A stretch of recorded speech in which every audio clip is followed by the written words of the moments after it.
মাদ্রাসার মধ্যে ছোট শিশু 11 বছরের শিশু তাকে যে বেধড়ক মারধর করা হয়েছে এটা দেখেছেন।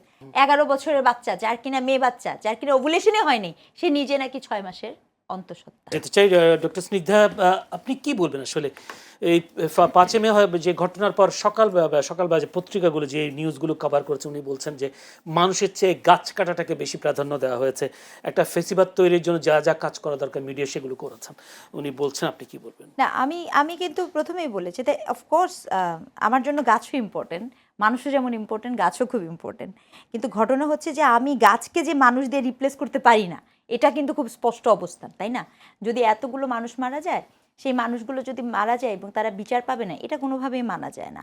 এবং হেফাজতের শাপলা চত্বরের এই ঘটনাটাকে কেন্দ্র করে আমার যেখানে প্রশ্নটা ছিল যে একজন সাধারণ নাগরিককে, আমি যে কথাটা বলতে চেয়েছিলাম যে যদি অভ্যন্তরীণ মিডিয়া এই ধরনের কাজ করে, কারণ আমরা কিন্তু জানি ধরেন আল জাজিরা, তার কিন্তু এখানে ভীষণ রকমের অনেক অনেক এজেন্টও আছে, তাহলে এইরকম একটা ঘটনা আল জাজিরার মতো প্রতিষ্ঠানও বা ইসে থেকে সে তারা কতটুকু কভার দিল, তাহলে সেটাও কেন দিল না? যদি এই হয় চক্র, আমি কিন্তু কোনো দেশীয় মিডিয়া রেফারেন্সই দিইনি, আপনি খেয়াল করে দেখবেন, বিকজ সে বিরামে যে বলছেন যেটা হতে পারে, কেন আমরা জানি এটা খুবই সত্য যে যখন আপনি ফ্যাসিবাদের বিকাশ করছেন তখন আপনার সিভিল সোসাইটি হোক মিডিয়া হোক তার অংশ এমন একটা সিস্টেমের মধ্যে আটকানো, চক্রের মধ্যে আটকানো, যেখান থেকে বের হওয়ার কোনো অবকাশ থাকে না।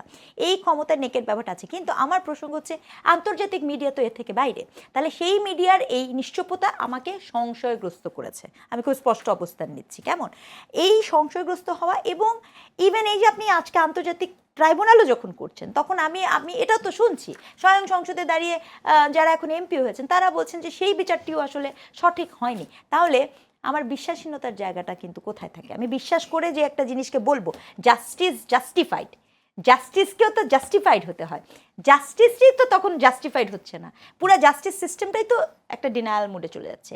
কিন্তু আমি যে কথাটা বলতে চাই সত্যিকার অর্থে, হেফাজত বলেন, ইভেন 24-এর ঘটনা বলেন, একটা কথা আমি খুব একজন শিক্ষক হিসেবে বলতে চাই, এই যে অজস্র অসংখ্য মাদ্রাসায় যে শিশুরা আমাদের পড়ছেন, তাদের জীবন, তাদের শিক্ষামান, তাদের জীবনকে ব্যবহার করার যে অদ্ভুত প্রাচীর দুর্গ তৈরি হয়েছে, সেটি কিন্তু অনেক ভয়াবহ অশনি সংকেত দেয় আমাকে।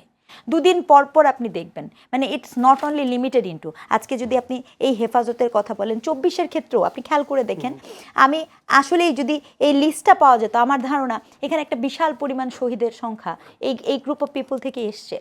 তাহলে এই যে একটা একটা কিন্তু খেয়াল করে দেখবেন, এই যে হোমোস্যাকার নামে একটা কনসেপ্ট আছে, হ্যাঁ, আপনি কারা মৃত্যুযোগ্য একটা রাষ্ট্রে, মৃত্যুযোগ্য নাগরিক কারা, কার জীবনের মূল্য আপনার কাছে মূল্যহীন হয়ে যায়, এবং কাকে আপনি কখন চাইলেই রাজনৈতিকভাবে ব্যবহার করতে পারেন। হ্যাঁ, আগেমবানের তত্ত্ব এটা। হ্যাঁ, এইরকম কতগুলো নাগরিককে আমি তৈরি করছি কিনা, কারণ আজকে আপনি দেখেন মাদ্রাসায়, আপনি সামাজিক যোগাযোগ মাধ্যমে দেখেছেন, মাদ্রাসার মধ্যে ছোট শিশু 11 বছরের শিশু তাকে যে বেধড়ক মারধর করা হয়েছে এটা দেখেছেন। সম্প্রতি একটা ভয়ঙ্কর নিউজ ঘুরছে, 11 বছরের বাচ্চা যার কিনা মেয়ে বাচ্চা যার কিনা ওভুলেশনই হয়নি সে নিজে নাকি 6 মাসের অন্তঃসত্ত্বা। এই যে এগুলো হচ্ছে, দেখেন আমাদের শিক্ষা প্রতিষ্ঠানগুলোতেও কিন্তু এগুলো হয়।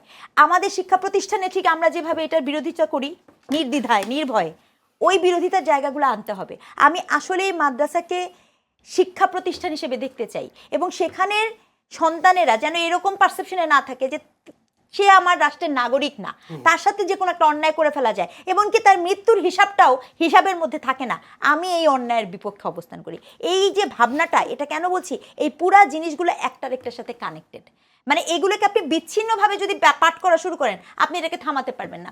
আপনার ডেটা আছে মাদ্রাসার শিক্ষার্থী কারা কারা, এই যে 2026-এ ডিজিটালাইজেশনে ডেটা আছে। আমি আসলেই জানতে চাই, শিক্ষার্থীদের ডেটা আছে, আমি হিসাবটা করব কিভাবে? কালকে যদি কোনো একটা শিক্ষার্থী গায়েব হয়ে যায়, কিভাবে গায়েব হয়েছে বলেন? এই যে আমি আজকে এই হিসাবটা করছি, মাদ্রাসা শিক্ষা প্রতিষ্ঠানের তালিকা নেই বা তারা আমার প্রশ্ন হচ্ছে আপনার 1, 2, 3 থেকে এই ধরনের যে ডাটাবেস হওয়া বা শিক্ষা প্রতিষ্ঠান, আচ্ছা তালিকা তো দূরের কথা, আমাকে একটা কথা বলেন তো, আমি খুব ভালো মতো জানি সরকারি স্কুলের একটা নিয়ম আছে। সেই স্কুলের নিয়মগুলো কি? আপনার একটা টেরিটরি থাকতে হবে, ন্যূনতম 7 কাঠা জমি থাকতে হবে প্রাথমিক একটা স্কুল করতে গেলেও। ঢাকা শহরের খোদ ইংলিশ মিডিয়াম এবং মাদ্রাসার তার কি কোনো নিয়ম আছে? আপনি কি দেখেন না আপনার পাশের বিল্ডিংয়ে ব্যাঙের ছাতার মতো মাদ্রাসা হতে, আপনার নিচের বিল্ডিংয়ে ব্যাঙের ছাতার মতো কিন্ডারগার্টেন স্কুল হতে? এগুলো হয় কিভাবে? এটা কি কোনো শিক্ষার পরিবেশ নিশ্চিত করে?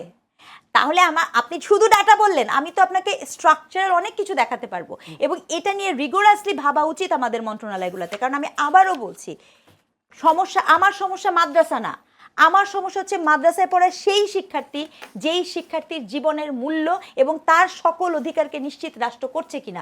আমার সমস্যা সেক্ষেত্রে আপনাকে একটা প্রশ্ন করি, শুধু কেবল নির্যাতন নিপীড়ন কেবল মাদ্রাসায় হচ্ছে, অন্যান্য শিক্ষা বা সাধারণ শিক্ষা প্রতিষ্ঠানে আমি কিন্তু বলেছি সাধারণ শিক্ষা প্রতিষ্ঠানে যখন হচ্ছে তখন কিন্তু সেটা থেকে রিগোরাসলি এটা কিন্তু আসছে, আপনাকে হাইকোর্টের রায় পর্যন্ত আছে। আমরা কিন্তু সেই কাজটা করেছি। 2009 সালের যৌন নিপীড়ন সেল পর্যন্ত তৈরি করা হয়েছে, নির্যাতনের সেল পর্যন্ত করা হয়েছে। সাধারণ শিক্ষার্থীদের তাও একটা অপশন আছে, যেই অপশনটা এইখানে দেয়া হচ্ছে না। আমার বক্তব্য এই জায়গায়।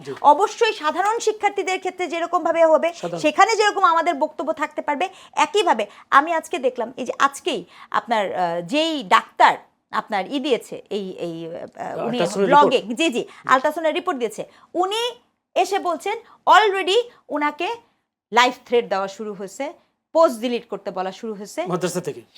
এইটা কি ধরনের কথা হলো? তার মানেটা কি দাঁড়ালো?